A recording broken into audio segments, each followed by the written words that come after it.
ஹரியானாவில் ஒரே தேர்வு மையத்தில் தேர்வு எழுதிய 8 பேர் முதலிடம் பிடித்திருப்பது ஐயத்தை ஏற்படுத்தியிருக்கும் நிலையில் நீட் தேர்வு குறித்தான நம்பகத்தன்மை குறைந்து வருவதாக மருத்துவ கல்வியாளர்கள் தெரிவிக்கின்றனர். 2024-25 கல்வியாண்டுக்கான நீட் தேர்வு நாடு முழுவதும் 571 நகரங்களில் 13 மொழிகளில் கடந்த மாதம் 5ஆம் தேதி நடந்தது. கடந்த ஆண்டை விட 16.85 விழுக்காட்டினர் அதிகமாக விண்ணப்பித்த நிலையில் 23,33,297 பேர் தேர்வை எழுதினர். தேர்வு முடிவு ஜூன் 14ஆம் தேதி வெளியாகும் என தேர்வை நடத்திய தேசிய தேர்வு முகமை தெரிவித்திருந்தது.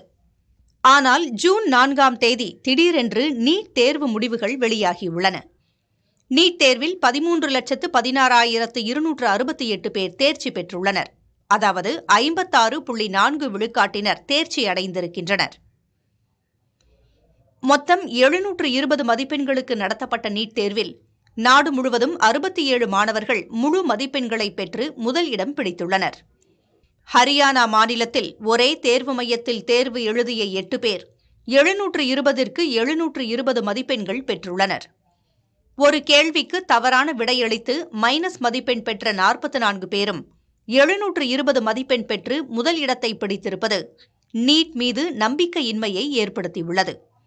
லட்சக்கணக்கான மக்கள் எழுதும் போது கொஸ்டின் பேப்பர் லீக்கோ அல்லது ஹாலில் காப்பிங் அடிக்கிறதோ அல்லது எக்ஸாமே சிஸ்டமேட்டிக்காக ஒரு ஃப்ராட் நடக்கிறதெல்லாம் காமன்.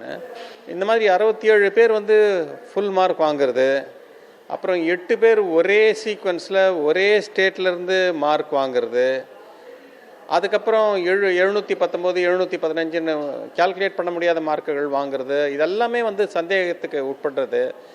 நீங்கள் ஒன்று புரிஞ்சுக்கணும், இந்த பேரண்ட்ஸும் சரி குழந்தைகளும் சரி வருஷக்கணக்கில் இதுக்கு ப்ரிப்பேர் பண்ணிகிட்டு இருக்காங்க. இந்த மாதிரி சந்தேகங்கள் மனதில் மக்கள் மத்தியில் வந்தால் நாளைக்கு இந்த எக்ஸாமினுடைய நம்பிக்கைக்குரிய தன்மையே போய்விடும்.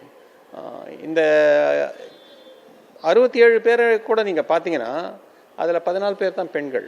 இது பெண்களுக்கு எதிரானது, ரூரல் மக்களுக்கு எதிரானது, ஏழை மக்களுக்கு எதிரானது.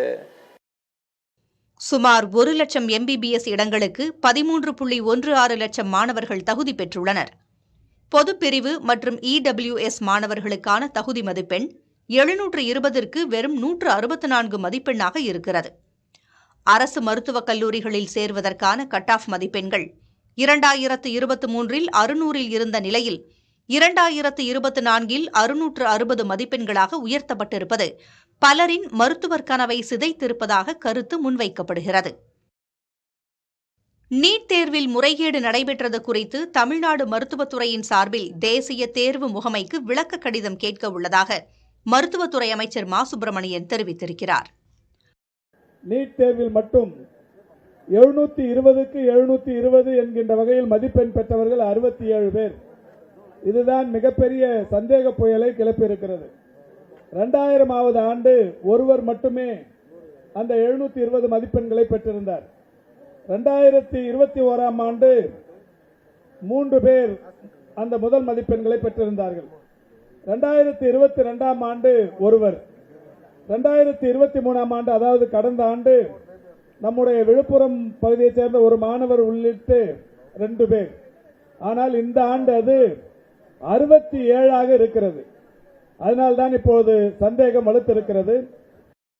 மருத்துவராகும் கனவோடும் நம்பிக்கையோடும் நீட் தேர்வு எழுதிய மாணவர்களும், லட்சக்கணக்கில் பணம் கட்டி பயிற்சி மையங்களில் படிக்க வைத்த பெற்றோர்களும் நீட் முறைகேட்டு புகார்களால் கவலையடைந்துள்ளனர். புதிய தலைமுறைக்காக ஒளிப்பதிவாளர் இர்ஃபானுடன் செய்தியாளர் பாலவெற்றிவேல் நவநீத கிருஷ்ணன்.